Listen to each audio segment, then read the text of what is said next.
नमस्कार। मैं नारायणी बहनों को संबोधित करते हुए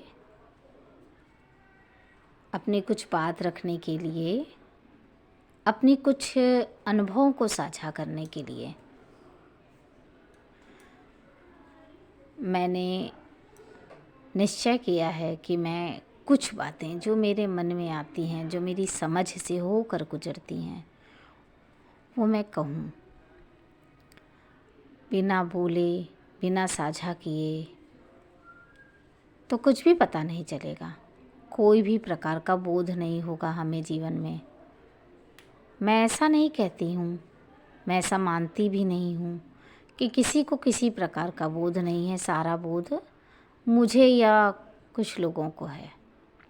लेकिन होता यह है कि हम अपने बोध को, अपने समझने को ध्यान से नहीं समझते, ध्यान से उन्हें जीवन में उतारते नहीं हैं और उसे और परिष्कृत और परिमार्जित और अच्छा नहीं कर पाते, उसे और अच्छा कामयाब नहीं कर पाते अपने जीवन में। तब तक हमारे उस अनुभव का कोई मोल नहीं होता। तो मैंने कहा कि आप मेरी नारायणी बहनें हो। तो ये क्यों कहा? क्योंकि सबके हृदय में नारायण का वास है और बहन हो तो नारायणी हो। नारायणी से अच्छा मैं क्या सोच पाती। तो बहन, मैं अपनी वार्ता को आरंभ करती हूँ, अधिक भूमिका को ना बांधते हुए। बहनों, मैंने बहुत देखा है, बहुत लोग बहुत लंबा जीवन जी लेते हैं।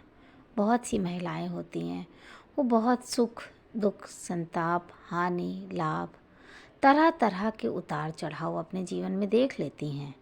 अपितु उनके अंदर वह ज्ञान नहीं आता। अब इसमें महिला पुरुष नहीं होता है, लेकिन मैं चूँकि महिला को कहना चाहती हूँ। महिला धुरी होती है घर की, महिला ही होती है, चाहे उसे कितने भी अधिकार कम मिले हों या ज़्यादा मिले हों, लेकिन फिर भी महिला धुरी होती है घर की।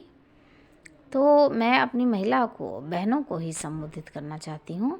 इसलिए आप कृपया ये ना मानिएगा कि ये वीडियो, ये ऑडियो, ये पुरुषों के लिए नहीं है, उनके लिए भी है, जो भी मोती चुन पाएँ, जो भी इसमें अपने भाव की अभिव्यंजना को देख पाएँ, जो भी इसे समझ पाएँ, जो भी अपने अनुभव को समझ पाएँ, साझा कर पाएँ, उन्हीं सब के लिए है, जो भी विचार से और पुरुषार्थ से इस संदेश को समझते हैं।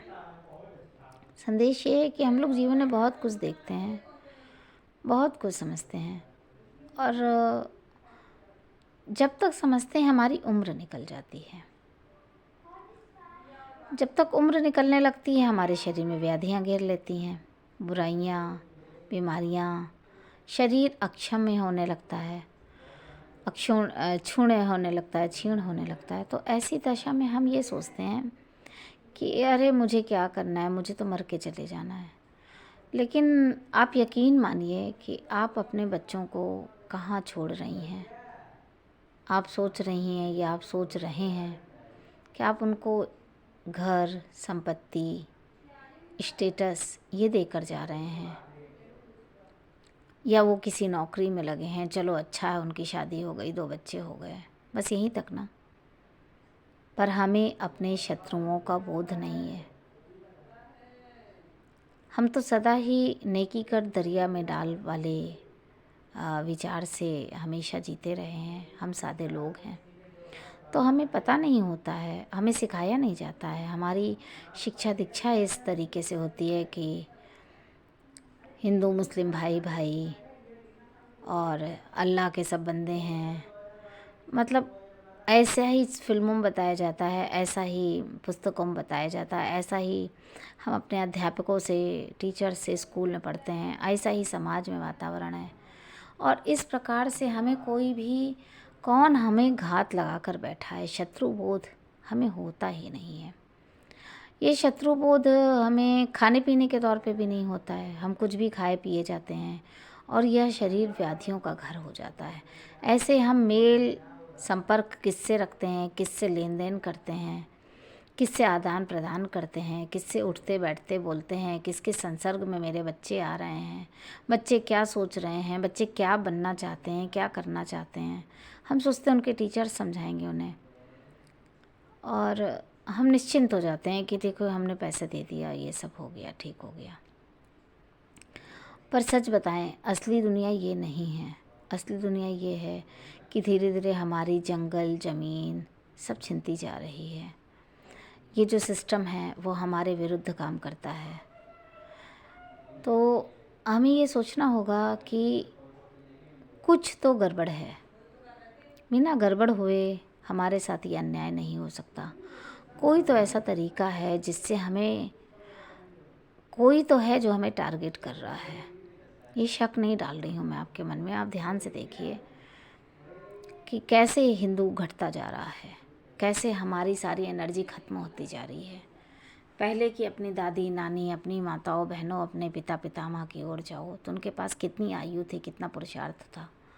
ये सब कैसे घट गया? नए ज़माने की कौन सी अंधी दौड़ में हम शामिल हो गए? कब, कैसे और क्या हो गया? कैसे हमारा आपस का भ्रातृ भाव, बहन भाव सब चला गया? ये सब कैसे हो गया?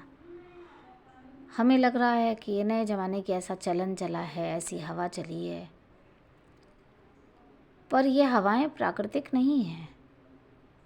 ये हवाएं बहुत लंबे लंबे समय से सोची गई और इन्वेस्ट की हुई विचारात्मक चीज़ों से प्रभावित होकर चलने वाली हवाएं हैं। मैं सीधे लफ्ज़ों में यही समझाना चाहती हूँ, सही अर्थों में यही बताना चाहती हूँ कि हमें शत्रु का बोध नहीं है। ना हमें खाने पीने में शत्रु का बोध है कि क्या खाना चाहिए, किसके साथ क्या नहीं खाना चाहिए, किस मौसम में कब क्या कैसे। बस खाए चले जाओ, हर चीज़ का समाधान है, गोली भी है, खाए चले जाओ। लेकिन और ऐसे ही हमें किसके साथ मेल व्यवहार रखना चाहिए, इस बात का हमें बोध नहीं हो पाता। फलता हमारी जीवन इसी संकटों में घिरती जाती है और हम एक घेरे में बंद होते जाते हैं शिकार होने के लिए। और फिर एक समय ऐसा आता है कि हम अपने बच्चों के लिए डरने लगते हैं कि इतनी सारी समस्याएं हैं, अब इसमें हम कर ही क्या पाएंगे। उन लोगों ने तो सब कुछ जकड़ ही लिया है, अब हमें मरने के अलावा कोई चारा नहीं। देखो मेरा कब नंबर लगता है। अरे भैया ये तो कलयुग है, इसमें तो ये सब होना ही तय था। देखिए पहले तो ये समझ लीजिए कि कोई भी युग कलयुग या कोई युग में बाध्य नहीं है। अगर आप अच्छे से अच्छा सृजन करेंगे तो वही युग सतयुग हो जाएगा। और जैसे कि धूप छाँव की तरह से युग होते हैं, तो इसलिए मन में ये विचार करना छोड़ दीजिए कि ये तो कलयुग है तो इसमें तो ये बर्बादी तय ही है। तो फिर आप मुझसे मुझे एक प्रश्न का उत्तर दीजिए। मेरी बात, इस बात को मैं कहती हूँ कि फिर आप इस तरह से सोचिए कि अगर ये कलयुग है तो क्या हम अपनी बेटियों को ऐसे लोगों के हवाले करके जाएंगे कि उन्हें नोचे खाएं? क्या हम ये कोठी, महल, दुमहला, घर, फ्लैट, ज़मीन, खेत, बागीचे, दुकानें क्यों बना रहे हैं? इसीलिए ताकि एक दिन आए कोई उसे नोच ले। फिर क्यों संगमरमर जड़वा रहे हो भाई अपने घर में? क्यों किचन मेंटेन चाहिए? मेंटेनेंस किस बात की? नोचना ही है ना, सब मिटना ही है ना, पलायन नहीं करना है, भागना ही है ना। तो फिर क्यों क्यों कर रहे हो इतना सब? देखिए मैं पहले तो आपके अंदर ये क्यों को जगाना चाहती हूँ। ये क्यों ऐसे ही नहीं आता है। जब हृदय में दीपक जलता है, जब सत्य के लिए जिज्ञासा होती है, सत्य को समझने की पिपासा होती है, तब ये ज्ञान का दीपक जलता है। तो आपके बच्चे के मन में जो प्रश्न उठता है, क्यों, आखिर ये क्यों है, झुंझलाहट जो उठती है कि मैं वहाँ क्यों खेलने नहीं जा सकता, आखिर वहाँ क्या हो जाएगा। बेटी पूछती है मैं वहाँ क्यों नहीं निकल सकती, वहाँ ऐसा क्या हो जाएगा। तो उसके क्यों से अपने बात को जोड़िए और सोचिए कि पहले की परिस्थिति क्या थी और लगातार कैसे इस परिस्थिति में हम आते जाते हैं, गिरते जाते हैं, एक चक्र की तरह कैसे नए नए चक्र फिट होते जा रहे हैं। तो हम लोग दूसरे एपिसोड में मिलते हैं। आप तब तक अपने मन में एक क्यों को जगाइए। मैं देखना चाहती हूँ कि आप मेरे इस चैनल को लाइक शेयर के साथ क्या कमेंट करते हैं, इसमें कौन से प्रश्न डालते हैं, देखें किसके मन में क्या क्या शंकाएं होती हैं। जहाँ शंका नहीं होगा वहाँ समाधान नहीं होगा। मेरी बहन, मेरे भाई, सब हम नारायण के ही संतानें हैं। तो हमें ये बात समझनी होगी कि ऐसे ही सब कुछ समाप्त नहीं होगा और ईश्वर अलग से कोई अवतार लेकर नहीं आएंगे। सबके हृदय में उसी का चित्त विराजमान है। इसलिए हमें उस क्यों को उजागर करना है। अब मैं अपनी वाणी को विराम देते हुए मैं आपके उस प्रश्न का इंतज़ार करती हूँ। आप सबको नमन मेरा कि आपने मेरी बात सुनी। प्रणाम। ओम।